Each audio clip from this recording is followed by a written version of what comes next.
Rohini ward 24 से भाजपा के पूर्व निगम पार्षद विनोद महेंद्रू के प्रयासों से सेक्टर 16 में देश का पहला आयुष नेचुरोपैथी डिस्पेंसरी का शुभारंभ किया गया। पूरी तरह से निःशुल्क इस डिस्पेंसरी का उद्घाटन भाजपा के पूर्व राष्ट्रीय उपाध्यक्ष श्याम जाजू ने निगम पार्षद विनोद महेंद्रू, डिस्पेंसरी के संचालक डॉक्टर अजय तिवारी, पूर्व जोन चेयरमैन मनीष चौधरी एवं आलोक शर्मा की उपस्थिति में फीता काट कर किया। उद्घाटन से पूर्व आयोजित कार्यक्रम में भाजपा कार्यकर्ताओं ने श्याम जाजू का भगवा अंग वस्त्र व फूलों का गुलदस्ता देकर स्वागत किया। कार्यक्रम में बड़ी संख्या में भारतीय जनता पार्टी के कार्यकर्ता और स्थानीय लोग भी मौजूद रहे। इस दौरान शिव नृत्य का भी प्रदर्शन किया गया, जिसका आनंद उपस्थित लोगों ने लिया। हमारे इस वार्ड के लोकप्रिय निगम पार्षद विनोद महेंद्रू जी ने अपने कार्यकाल में तो बहुत अच्छा काम किया।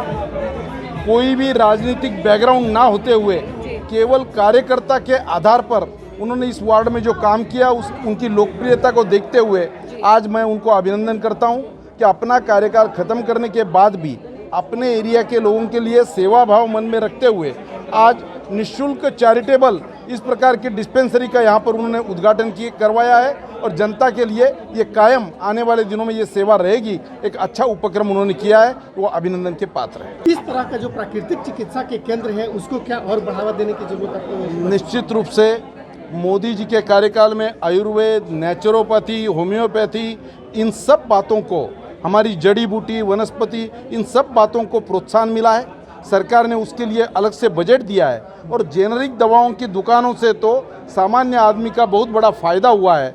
नहीं तो मेडिकल स्टोर में जाकर सामान्य आदमी दवा खरीद नहीं सकता था। उनके लिए बहुत अच्छी सुविधा मोदी जी ने की है। 70%, 80% जहाँ के लोग दरिद्र रेखा के नीचे जीने वाले हैं, उनके लिए ये बहुत बड़ी और बहुमूल्य ऐसी सेवा है। भारत वैदिक काल से प्राकृतिक चिकित्सा पर निर्भर रहा है, लेकिन आज के दौर में जो है विश्वास उस पर से लोगों को उठ गया है। क्या उसके लिए भी कुछ करने वाली है सरकार? आज भी योगा का अनुकरण करने वाले, हर रोज एक्सरसाइज करने वाले, प्राकृतिक चिकित्सा का लाभ लेने वाले, ऐसे सब लोगों के जीवन में एक बड़ी बात है, वो जल्दी बीमार नहीं पड़ते।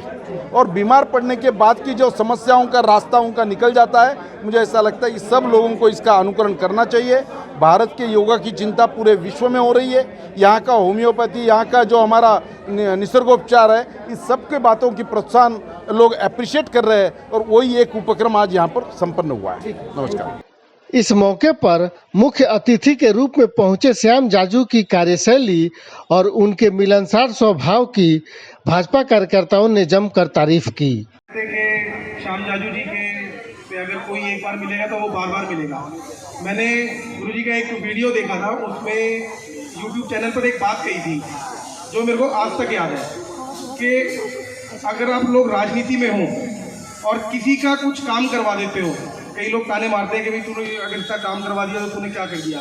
अगर आप राजनीति में हो और अगर किसी का कुछ काम करवा देते हो तो तुम दुनिया नहीं बदल देते, लेकिन अपने आप को पॉजिटिव रखते हुए आप ये सोचो, आपने अगर किसी का काम करवा दिया तो आपने उसकी पूरी दुनिया बदल दी। धन्यवाद। देखिए, हम लोग पहले भी कहते रहे, कई बार आपने पूछा, हमने कहा है कि हम लोग सबके साथ और सबके विकास के नारे पे चल रहे हैं।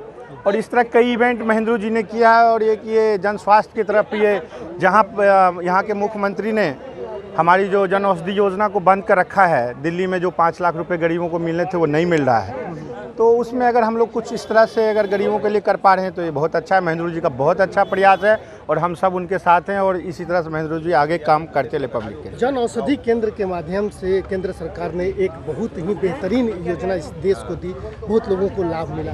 क्या आपको लगता है कि इस प्राकृतिक चिकित्सा का जो केंद्र है, इसको भी और ज़्यादा बढ़ावा देने की ज़रूरत है? नहीं, मैं तो अभी LG साहब से मिला था और मैं उनको कहा हूँ कि प्रत्येक जो भी डिस्पेंसरी है और जहाँ भी जगह है, वहाँ आप प्रधानमंत्री जन औषधि केंद्र जरूर खोलें। और उन्होंने हाँ भी कहा है कि हम इसको देख के और इनिशिएट लेंगे कि क्या कर सकते हैं। प्राकृतिक चिकित्सा को लेकर के क्या आप लोग और भी सरकार पर कहने वाले हैं कि इसको और बढ़ावा दिया जाए? देखिए, आपको प्रकृति की तरफ लौटना तो पड़ेगा ही, तो हम लोग सरकार से क्या, बिल्कुल हम लोग रिक्वेस्ट करेंगे कि और हर मोहल्ले, हर गली, हर नुक्कड़ पे होना चाहिए। पहले तो मैं आपको बता दूं, ये श्रेय मुझे नहीं जाता, ये श्रेय जाता है भारतीय जनता पार्टी को। तो भारतीय जनता पार्टी की सोच ही ऐसी है, समाज की सेवा करना और देश की सेवा करना। और मुझे बड़ा ही गर्व महसूस होता है कि इस पार्टी का मैं छोटा सा एक कार्यकर्ता हूँ। तो जो भी व्यक्ति पार्टी में आता है, कोई भी व्यक्ति किसी पार्टी में होता है, वो एक विचारधारा के साथ होता है। भारतीय जनता पार्टी की विचारधारा है कि हमें समाज की सेवा करनी है, देश की सेवा करनी है और देश को आगे लेकर जाना है, ऐसी हमारी विचारधारा है। तो पद हो ना हो, भारतीय जनता पार्टी का एक कार्यकर्ता समाज सेवा में लीन रहता है। अभी आपने देखा कोरोना काल के अंदर जहाँ एक और बाकी सारी पार्टियों के बड़े बड़े लीडर घर में सो रहे थे, वहाँ भारतीय जनता पार्टी छोटे से छोटा कार्यकर्ता भी कोरोना काल में जनता की सेवा करता रहा है। तो वही हमें तो चीज़ें उस विचारधारा से मिली हैं और हम निरंतर समाज सेवा में लगे रहते हैं, चाहे पद हो चाहे पद ना हो। जहाँ तक बात इस डिस्पेंसरी की है, ये जो मेरे पीछे आप देख रहे हैं, ये ढलाव घर था और ये पूरे रोड पे कूड़े के ढेर लगे होते थे। आदरणीय गुप्ता जी F4 के निवासी हैं, इनको मालूम होगा यहाँ की स्थिति क्या थी। रात को निकल नहीं सकते थे। जब मैं चुनाव जीता तो जीतते ही लोगों ने कहा था भाई साहब ये पूरे ढलाव घर आप बंद करेंगे तो हम आपके साथ खड़े हैं। मैंने कहा था ढलाव घर 100% बंद करूँगा और चुनाव जीतते ही सबसे पहले मैंने इसे दीवार खड़ी करके इसको बंद कर दिया था कि ढलाव घर बंद हो गया। मैंने होर्डिंग लगा दिया था, ये ढलाव घर बंद कर दिया गया है, आप कूड़ा कूड़ेदान में या अन्य किसी ढलाव घर में ही डालें या कूड़े वाली गाड़ी जो होती है उसमें डालें। क्योंकि हम भारतीय में दिक्कत है, भले बंद हो कूड़ा वहाँ डालना ही डालना, और जहाँ एक थैली डलेगी वहाँ कूड़े का अंबार लगेगा। तो 3 साल लगातार ये कूड़ा घर बंद नहीं हुआ। बंद होने के बाद भी मैं बड़े परेशान था कि बजट मिले तो यहाँ पर वो सिलाई कढ़ाई केंद्र बना दूंगा तो यहाँ पर सफाई व्यवस्था भी अच्छी हो जाएगी, हमारे समाज में हमारी बहनों को, हमारी माताओं को एक काम भी मिल जाएगा, या डिस्पेंसरी खुल जाएगी या कोई भी केंद्र खोल देंगे। लेकिन आप सब जानते हैं कि एक तो कोरोना और एक दिल्ली में जो कोरोना से भी बढ़ के बीमारी है वो केजरीवाल, उसने निगम को, दिल्ली की जनता को इतना परेशान किया है वो किसी से छिपा नहीं है। फिर ये हमने स्वयं से और अपने भाइयों से सहयोग लेकर ये हमने 5-6 लाख रुपये में लगाए और उसको बनाया। फिर 1.5 साल यहाँ बैठे हम सेवा की हमने, और आज अब ये क्षेत्र का वातावरण देखिए, जहाँ लोग यहाँ मकान लेना नहीं चाहते थे, आज ये मकानों के रेट डबल नहीं हुए, 1.5 तो पक्के हो गए। तो मन में भाव आया कि इसको किसी संस्था को दे देंगे जो संस्था समाज सेवा करेगी। तो हमने स्टैंडिंग कमेटी में पास करा था कि कोई भी NGO ढलाव घर लेगी तो उसको दिया जाएगा, वो निःशुल्क सेवा करेगी। तो बहुत सारी RWs भी आई, NGO भी मेरे पास है, भाई तो वो हमें दे दो, और जो आपने पैसे लगाए वो हमसे ले लो। तो हम पैसे लेने के लिए तो हमने पैसे लगाए नहीं थे, समाज के हित के लिए पैसे हमने लगाए थे। तो हमने एक ऐसी NGO को दिया जिसका नाम है आयुष नेचुरोपैथी फाउंडेशन, इनको हमने दिया।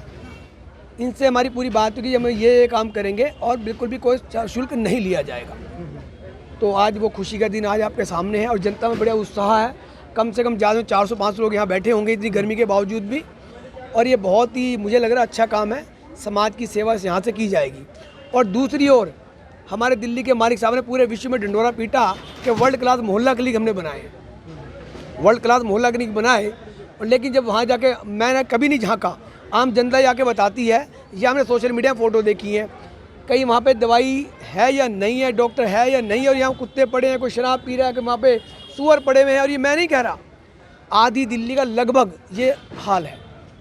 तो मुझे लगता है बेहतर विकल्प हमने क्षेत्र की जनता को दिया है और यहाँ कोई चार्जेस नहीं लगेंगे, और जो बीमारी है उसी का इलाज होगा। ये नहीं कि हर इलाज की एक ही दवाई मिल रही है वहाँ पर, हर इलाज की एक ही गोली वहाँ पर मिलती है। प्राकृतिक चिकित्सा के अवेयरनेस के लिए भी क्या आप लोगों ने कोई इस NGO के साथ या आप लोगों ने कुछ सलाह किया है? बिल्कुल, हम इस पद्धति को, इसका बहुत प्रचार प्रसार आप देख रहे हैं, पूरे क्षेत्र में होर्डिंग्स लगे हुए हैं और इसके बारे में जनता को बहुत अवेयर कर रहे हैं। और जनता स्वयं आज जानती है, जो एलोपैथी दवाई खा रहे हैं तो साइड इफेक्ट्स कितने हैं, पेन किलर खा रहे हैं तो किडनी बोल गई, लीवर बोल गया, और बहुत प्रॉब्लम्स आ रही हैं। तो इस प्राकृतिक चिकित्सा से आपको किसी प्रकार का साइड इफेक्ट नहीं होने।